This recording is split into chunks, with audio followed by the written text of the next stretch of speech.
Hello friends, उपासना शक्ति channel में आपका पुनः स्वागत है। चैत्र कृष्ण पक्ष एकादशी तिथि भगवान विष्णु जी को समर्पित है। इसका प्रारंभ 14 मार्च 2026 को प्रातः 8:10 पर हो रहा है व इसका समापन 9:16 पर 15 मार्च को दिन रविवार को होगा। उदया तिथि के अनुसार यह व्रत 15 मार्च 2026 को ही रखा जाएगा। इस दिन प्रातःकाल नहा धोकर व्रत का संकल्प लें। इस दिन अन्न न खाएं, फलाहार पर रहें और मौन रहकर भगवान विष्णु जी के मंत्रों का जाप करें। इस दिन विष्णु सहस्त्र नाम का पाठ करें। इस दिन एकादशी व्रत कथा अवश्य ही पढ़नी चाहिए।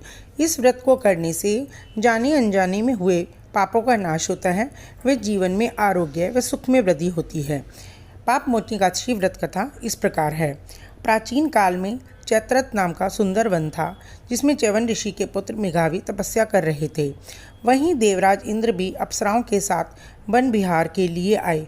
ऋषि मेघावी को कठिन तपस्या रत देकर इंद्र ने मंजू घोषा नामक सुंदर अप्सरा को ऋषि के तप को भंग करने के लिए भेजा। अप्सरा मंजू घोषा ने अपने नृत्य, गायन व मोह कथाओं से और मीठी वाणी से ऋषि का तप भंग कर दिया और मेघावी ऋषि और अप्सरा मंजू घोषा कई वर्षों तक गृहस्थ जीवन में रहे।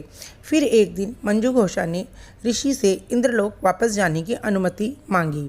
तब ऋषि मेघावी को अपनी तपस्या भंग होने का कारण पता चला, जिससे वे अत्यधिक क्रोधित हुए और मंजू घोषा को उन्होंने पिशाचनी होने का श्राप दे दिया। मंजू घोषा के अनुनय करने पर हाथ जोड़कर उसने उनसे पाप मुक्ति का उपाय पूछा तो ऋषि ने बताया कि चैत्र मास कृष्ण पक्ष की एकादशी को श्री हरि का व्रत रखने से तुम श्राप मुक्त हो जाओगी। इतना कहकर वे अपने पिता च्यवन ऋषि के आश्रम में आए। च्यवन ने कहा कि पाप की भागी सिर्फ अप्सरा मंजू घोषा ही नहीं, तुम भी हो। तुम्हें भी अपने पाप का प्रायश्चित करना पड़ेगा। तब ऋषि ने भी एकादशी का व्रत किया, जिससे वह पाप मुक्त होकर साधना में लीन हो गए और वह मंजू घोषा भी पिशाचनी योनि से मुक्त होकर देवलोक चली गई।